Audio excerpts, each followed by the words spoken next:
for our final example of converting winning positions. I have just defeated COVID. So it's funny, you're getting the last example of this chapter and this one like a week apart, actually. I think 9 days apart. I was recording that chapter the night before I got really sick. So I don't know if the energy, you could tell, but I couldn't even tell. I thought I just had like a little sore throat. Here we are a little bit later. I've got my orange hoodie on for this set of recordings.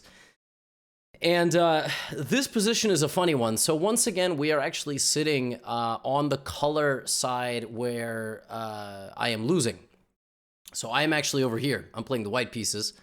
My opponent is a strong German grandmaster. And as you can see from the board, or maybe you can't see from the board, but you should be able to see from the board, black has a very good position. A couple of things are at play here for black. Black is better due to the space and piece activity. So these two pawns are very, very well defended. And because of that are really restricting white's play. Like these pieces are really struggling to play in the game at all.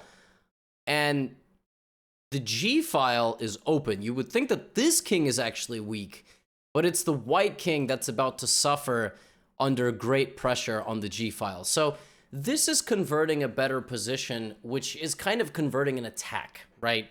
An attack doesn't have to necessarily lead to a mate, although that would be nice.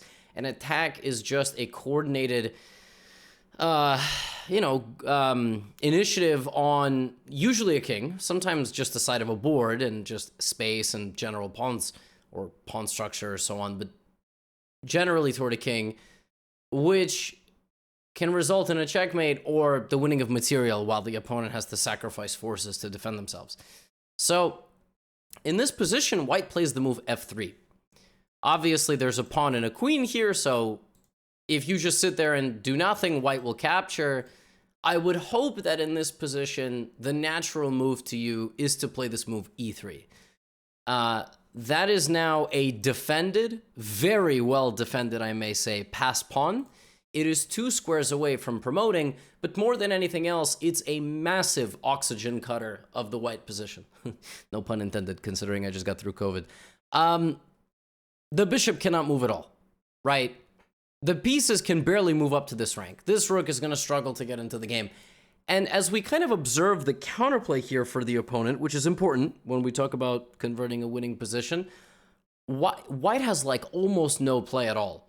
You know, like white can try to advance the pawns on the queen side, but to where, right? Like they don't... Oh, I'm sorry, this is annoying. There is something in my eye as I am trying to record. That's very inconvenient. This is leading to nothing, and this is going to be far more damaging to the white position.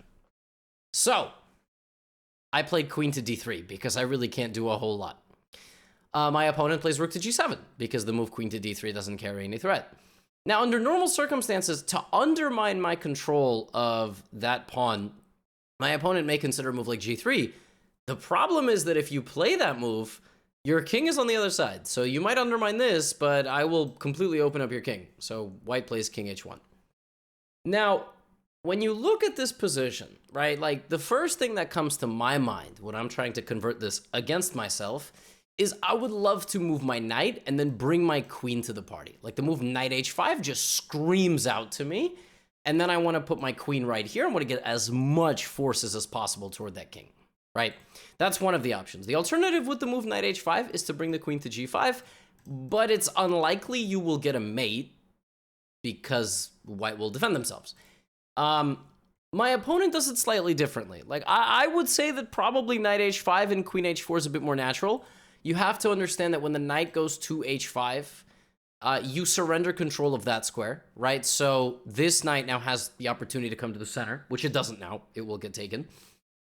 But my opponent decides that rather than doing it that way, they're going to play queen f7. Let's not forget that an attack doesn't have to end in mate. My opponent plays queen f7 because they do want to go here, but also they just want to take this pawn.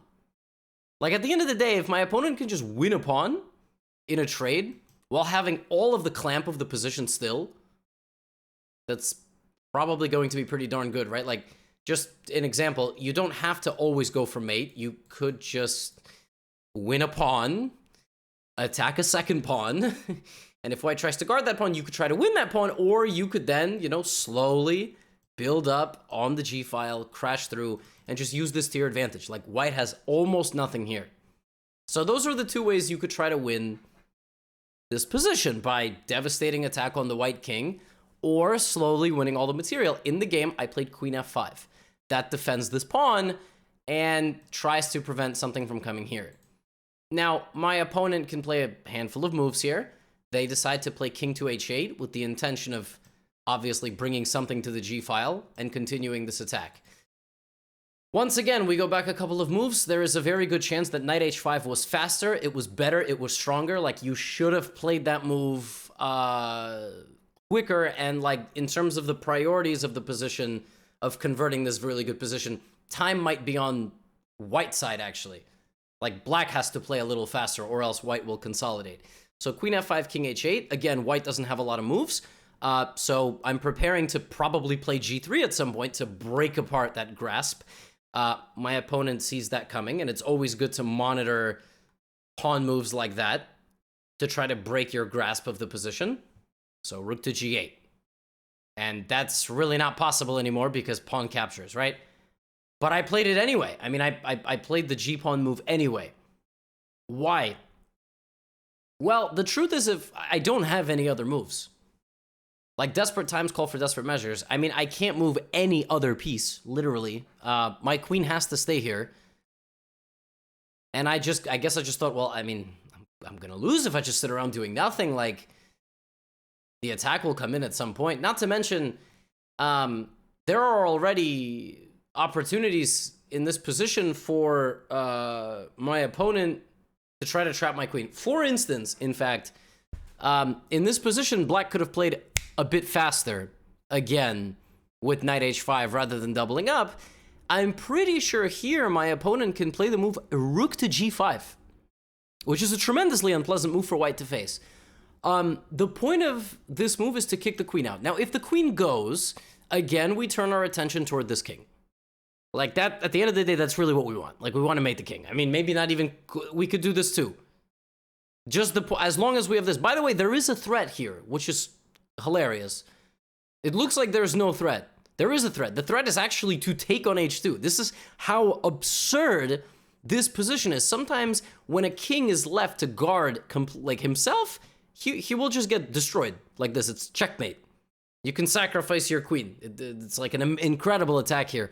Now, if this, so that is cutting the coordination a little bit of the black position. If queen takes pawn, there is this move rook to h5.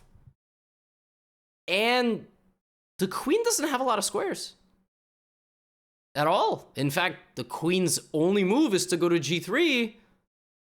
And I'm pretty sure the queen is trapped. Like, completely trapped. Like, it cannot move anywhere.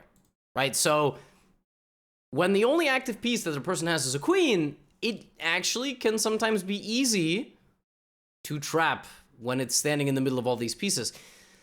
Again, my opponent should have considered playing a little bit faster here. Should have tried to take advantage of the fact that my queen is offside, but they try to play a bit more slowly.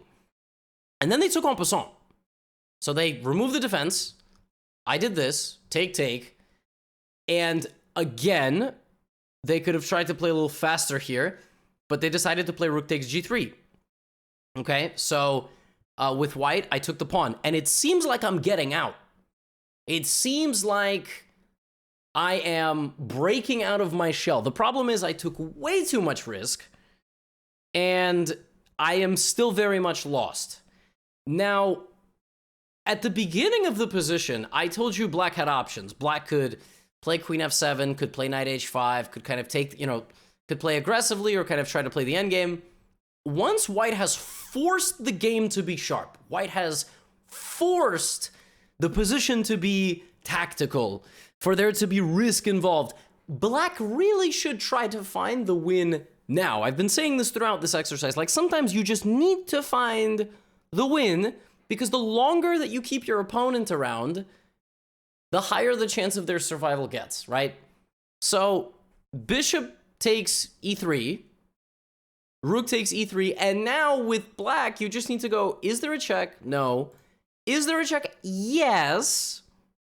But is it very scary? Not really, we can just block. Now, black doesn't really want a queen trade, unless the endgame is winning. Black wants to use the queen to attack the king, and in this position, black has a very nice move to just coordinate the forces and launch an attack on the white king, and that's queen to g7.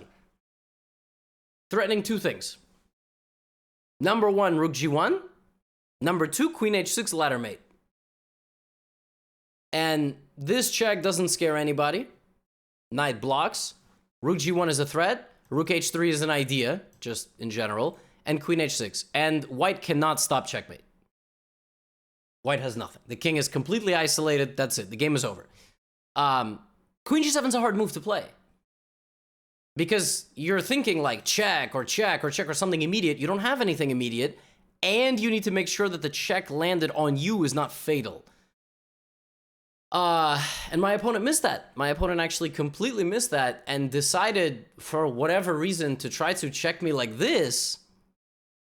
And that doesn't work because after take, I just won the bishop.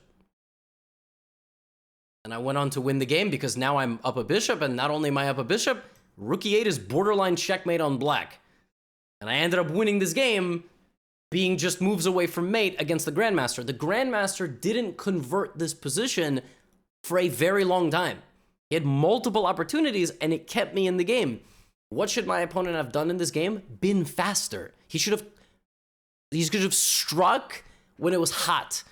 He played too many slow moves, and still the position was good, as you can see, but he played too many slow moves, and he didn't play forcefully enough. And he played this check, which just total oversight, queen takes, and then bishop takes bishop. But all of this ultimately comes down to the fact that you have to strike while the position is hot. There's only so many slow improving moves that you can make. You have to be able to calculate just precisely enough and check the forcing moves, like to make sure that your opponent doesn't just stick around and get back into the game. And queen g7, queen h6 is a very nice idea here. So just realizing how weak an enemy king could be, how to get in successfully, and of course this was just a very, very bad mistake. But it's, you know, it's good to see how positions can be converted, but also how they can fail to be converted. And this one I survived. So black should have, black had about 3 or 4 chances to play this a bit faster and a bit more forcefully, and likely would have very easily gotten a full point. But instead, he kind of let me stick around. He did not attack me fast enough.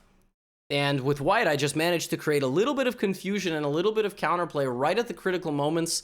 And my opponent blundered. And I ended up winning a game that I definitely shouldn't have.